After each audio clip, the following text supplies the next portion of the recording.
Good morning, everyone. Today we will discuss another topic of the chapter Breathing and Exchange of Gases of Class 11th Biology.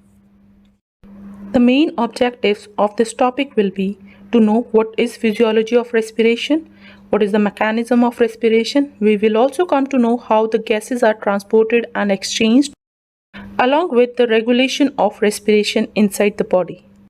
Physiology of respiration. Respiration is a complex and continuous process. The entire physiology of respiration involves breathing, which is also called as pulmonary ventilation, external respiration, which is actually the exchange of oxygen and carbon dioxide between the inhaled air and the blood through the surface of the respiratory organ, which is lung. There is internal respiration or tissue respiration, which involves the exchange of oxygen and carbon dioxide between the blood and body tissue. Then is cellular respiration, which is actually the oxidation of food to release energy that takes place inside the cell.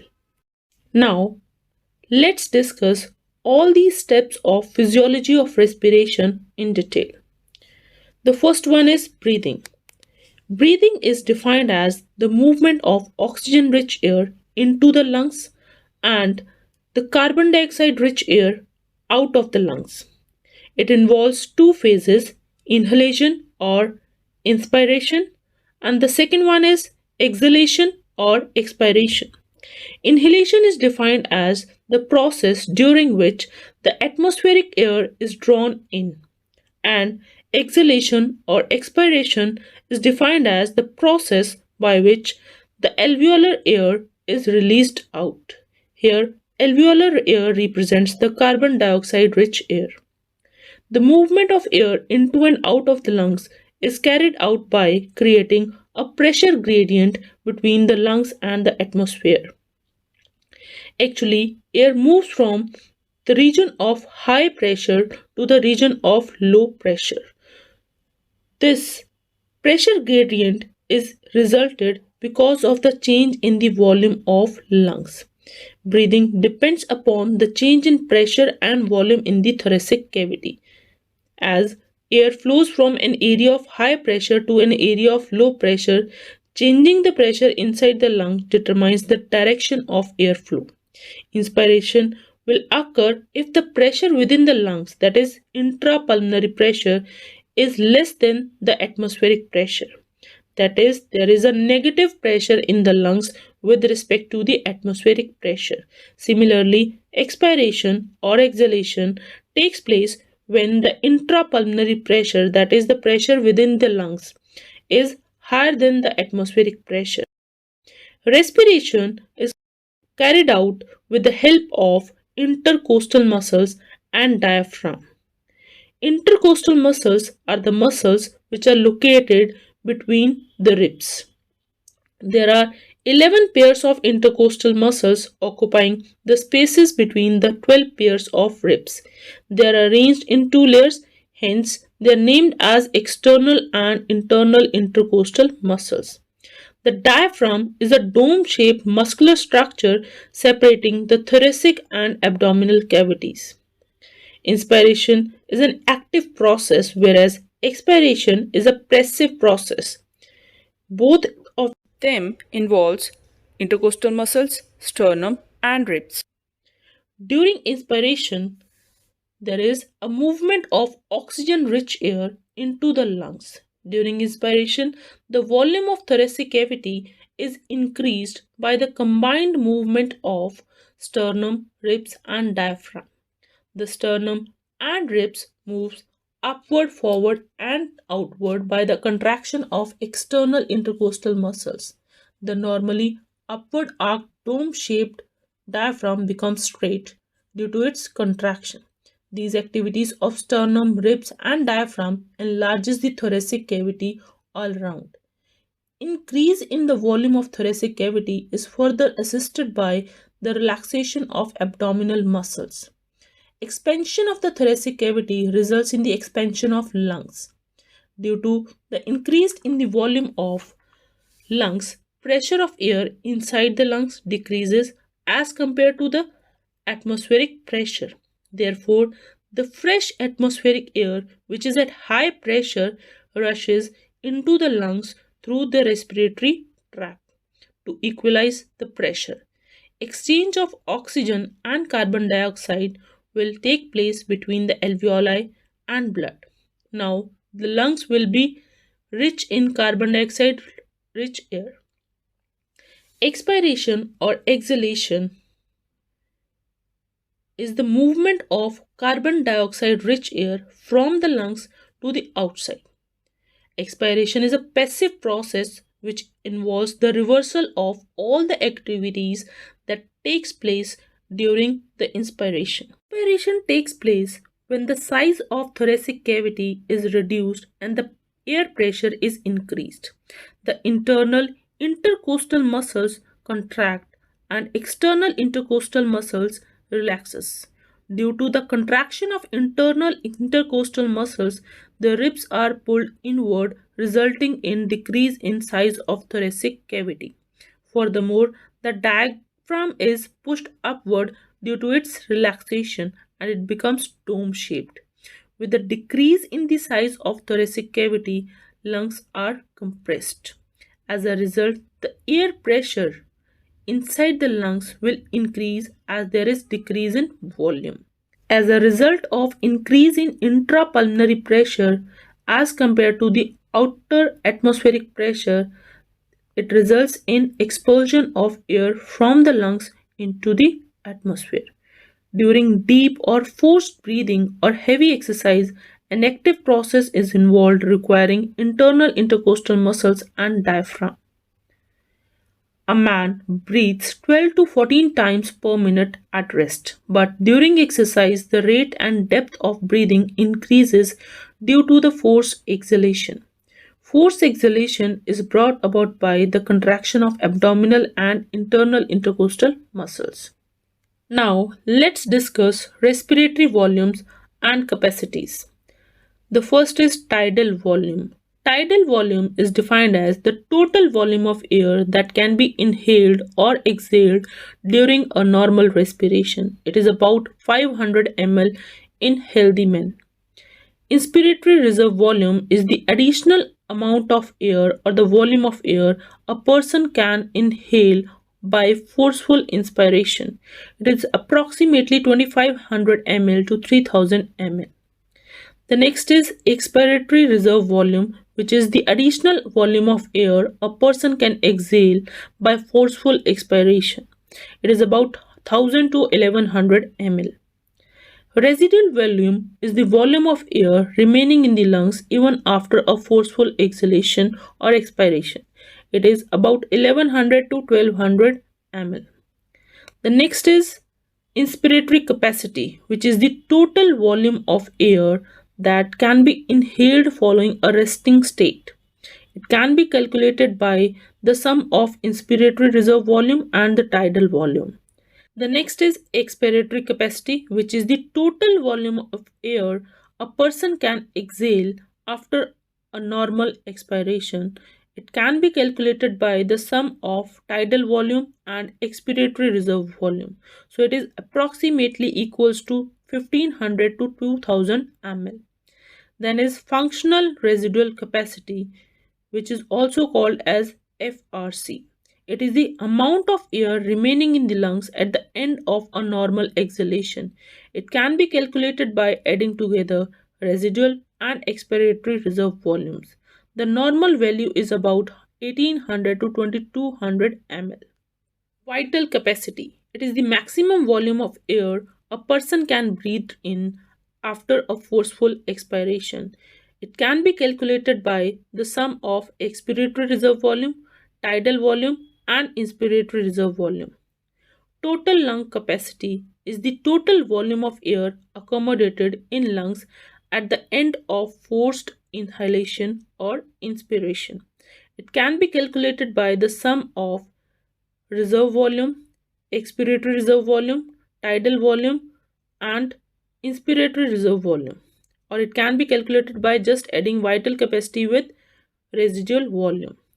Then is alveolar or dead space. It is the volume of air that reaches the alveoli but never participates in respiration. Anatomical or serial dead space. It is the volume of air that never reaches alveoli and so never participates in respiration. It includes volume in upper and lower respiratory tract up to bronchioles and including the terminal bronchioles. Alveolar or distributive dead space is the volume of air that reaches alveoli but never participates in respiration. This can reflect alveoli that are ventilated but not perfused, for example, secondary to a pulmonary embolus. Next one is spirometry. It is the measurement of the volume of air that a person can move in and out of the lungs. Exchange of gases, which includes both internal and external respiration. Before proceeding with internal and external respiration, we should know what is the composition of alveolar air.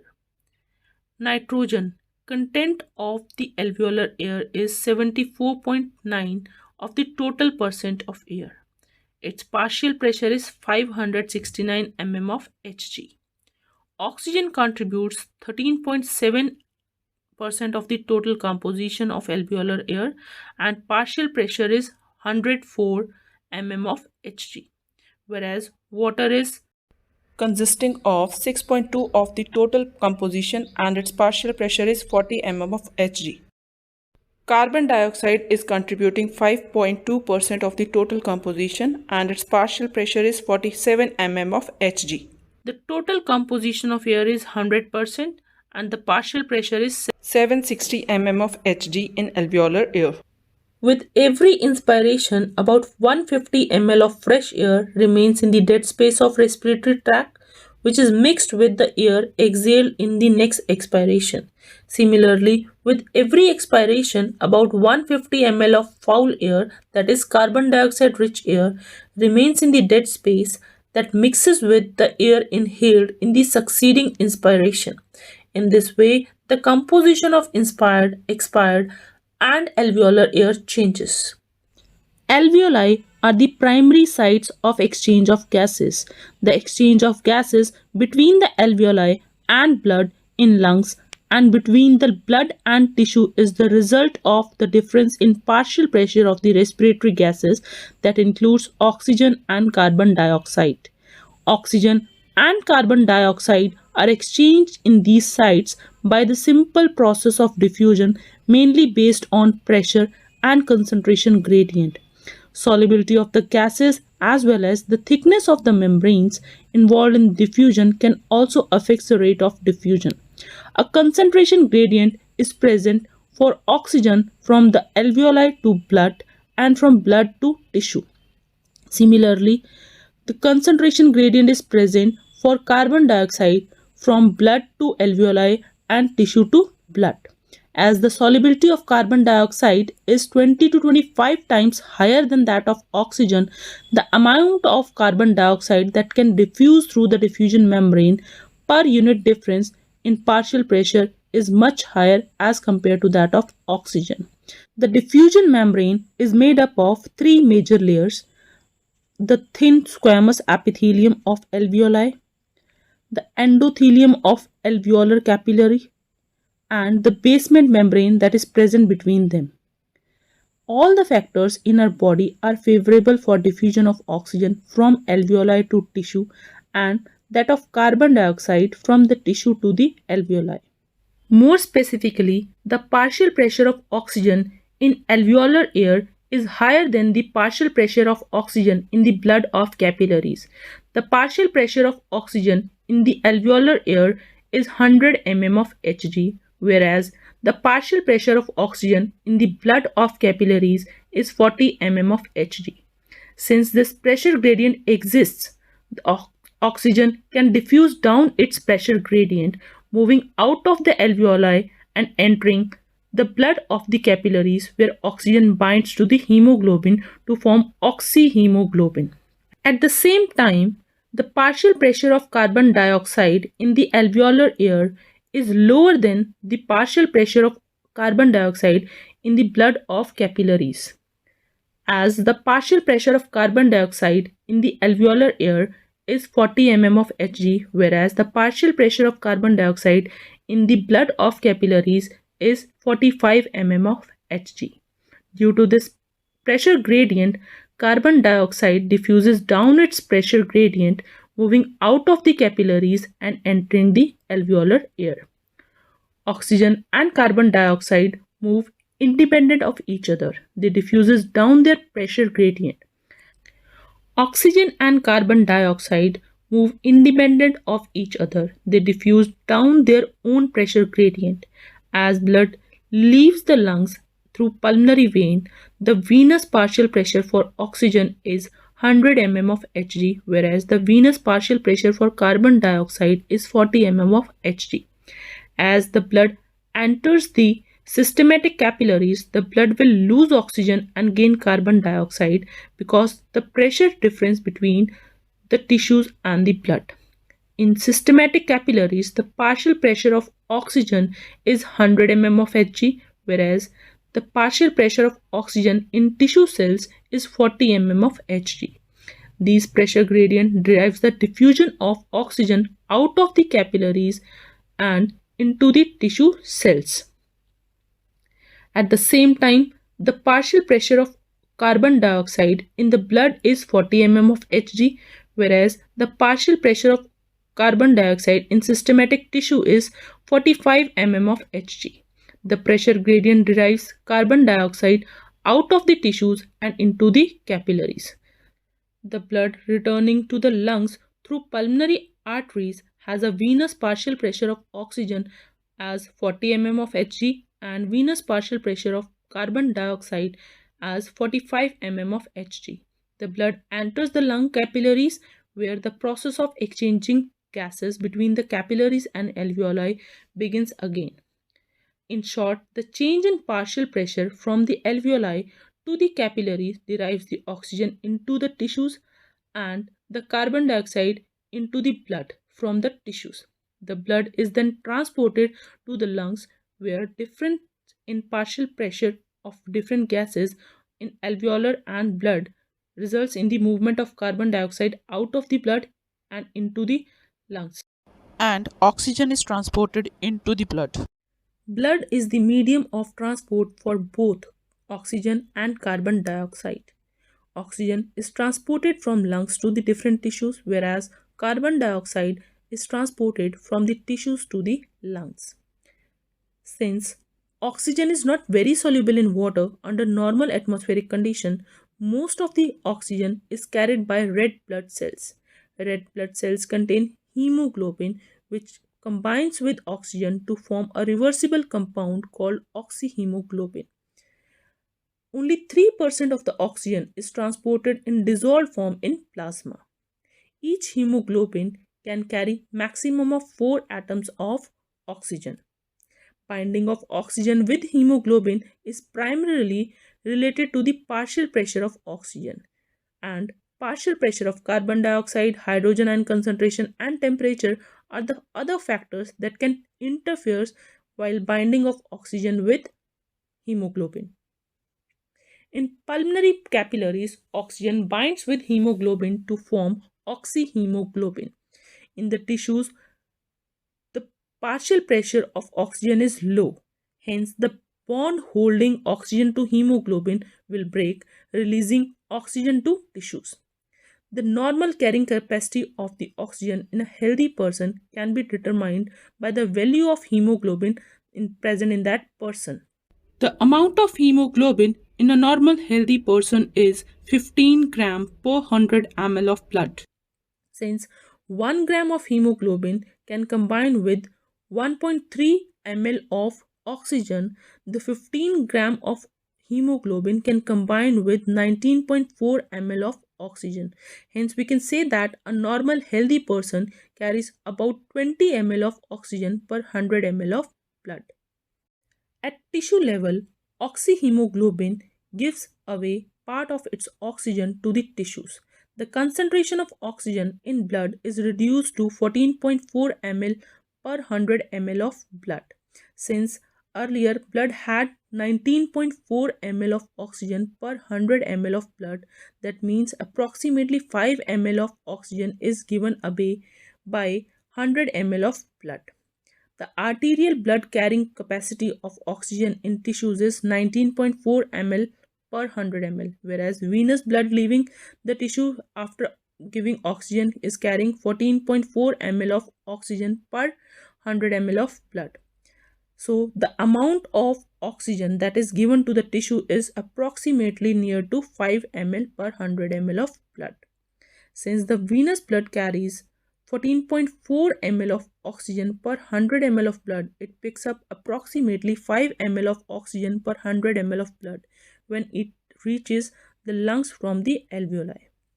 The amount of oxygen hemoglobin takes up at a particular time is called its percentage saturation, which depends upon the partial pressure of oxygen of air in contact. The graph in which the percentage of oxygen saturation of blood is plotted against the partial pressure of oxygen is called oxygen dissociation curve, which is an S-shaped or sigmoid shaped curve. It indicates that blood has a high affinity for oxygen.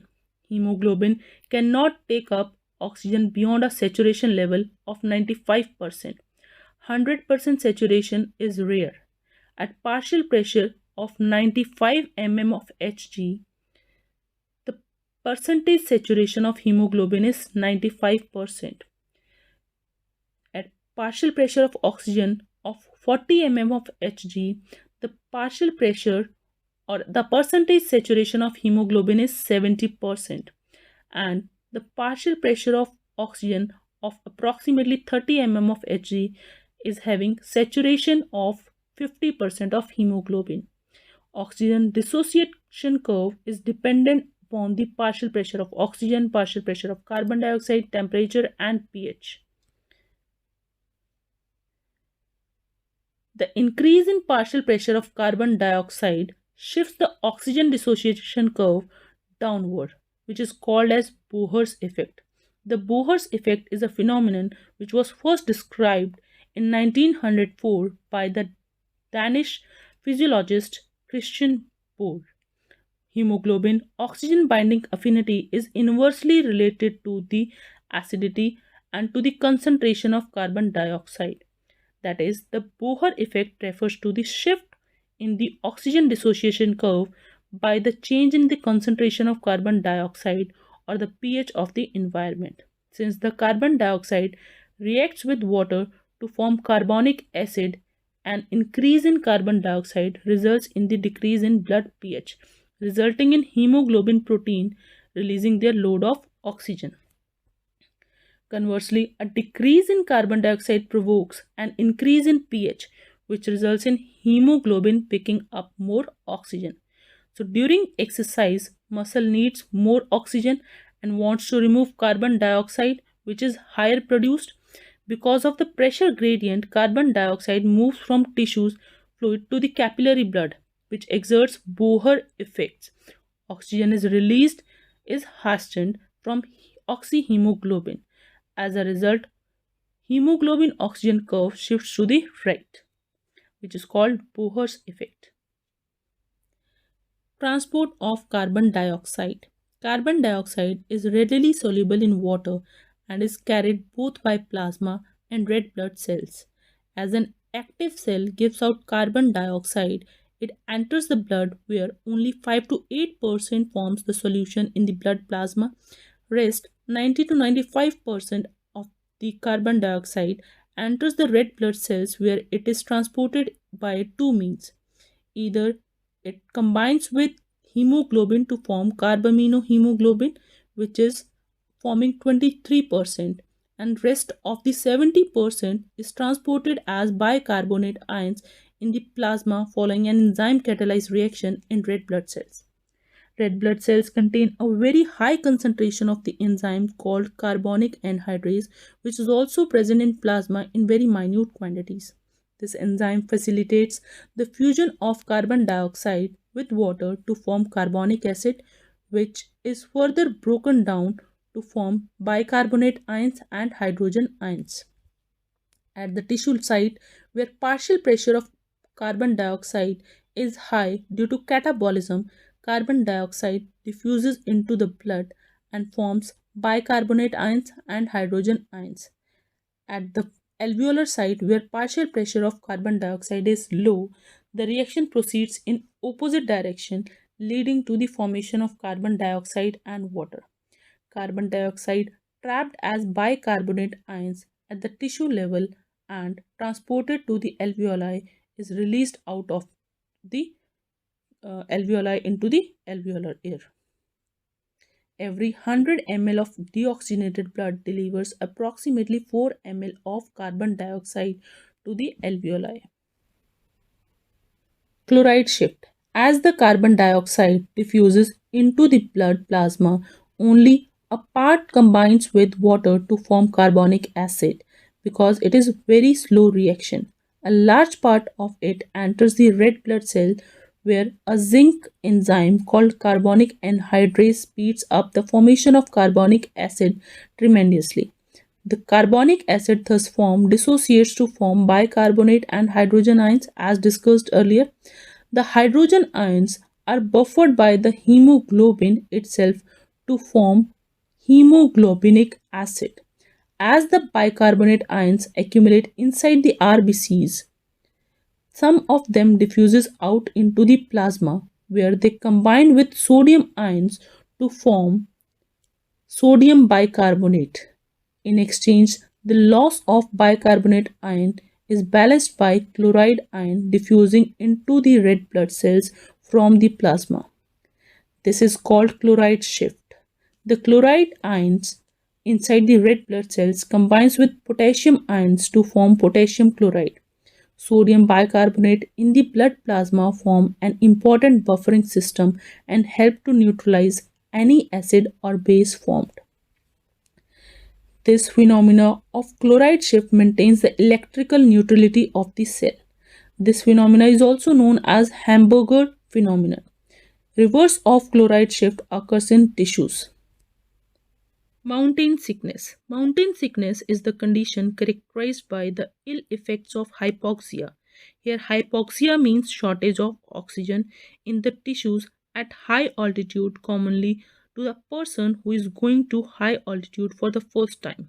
The symptoms of mountain sickness includes loss of appetite, nausea, and vomiting that occurs due to expansion of gases in digestive system. Breathlessness that occurs because of pulmonary edema, headache, depression, disorientation, and lack of sleep, weakness, and fatigue. To some extent, breathing is an involuntary function of the body. It occurs rhythmically without having to think about it. Breathing can be temporarily interrupted as voluntary muscles are involved but cannot stop altogether. The stimulation is so strong that it overcomes the voluntary effort that inhibits it. The regulation of breathing is based on the body's acid-base balance. The central chemoreceptors, primarily responsible for the breathing stimulation, are affected by the partial pressure of carbon dioxide. The responsiveness of the peripheral receptors is tied to the level of pH and partial pressure of carbon dioxide. Together, these provide the ultimate in-servo control sensors and provide feedback that increases or decreases breathing. The rhythmic cycle of breathing originates in the medulla. Higher brain centers, systematic receptors, and reflexes modifies the medulla's output. The medulla does contain several widely dispersed groups of respiratory related neurons that forms dorsal and ventral respiratory groups. Dorsal respiratory groups is basically composed mainly of inspiratory neurons located bilaterally in the medulla. The dorsal respiratory group controls the basic rhythm of the breathing by triggering the inspiratory impulse. The neurons send the impulses to the motor nerves of the diaphragm and external intercostal muscles. Vagus and glossopharyngeal nerves bring sensory impulses to the dorsal respiratory group from the lungs, airways, peripheral chemoreceptors, and joint proprioceptors.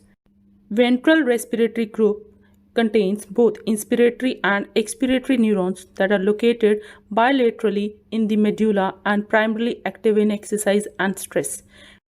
Ventral respiratory group sends inspiratory impulses to the laryngeal and pharyngeal muscles from the neurons located in the nucleus ambiguous, and also send inspiratory impulses to diaphragm and external intercostal muscles from the neurons located in the rostral areas of the nucleus retroambiguous. Other ventral respiratory neurons send impulses signal to the abdominal muscles and internal intercostal muscles. Inspiratory ramp signal is the interaction between the dorsal respiratory group and ventral respiratory group inspiratory neurons.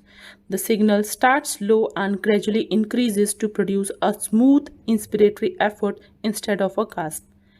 The next is pontine respiratory centers. The pons modifies the output of medullary centers. There are two pontine centers that are apneustic and pneumotaxic. Apneustic center stimulates the inspiratory neurons of the dorsal respiratory group and ventral respiratory group. The next is pneumotaxic center, which sends inhibitory signals to the inspiratory center of the medulla and controls the switch off, so control inspiratory type. A strong signal from here leads to inspiration that lasts for only 0.5 seconds and lungs are partially filled. A weak signal from here leads to inspiration lasting for 5 seconds or more and lungs are completely filled.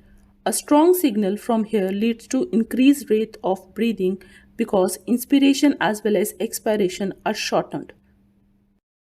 With this, chapter is over. Thank you everyone.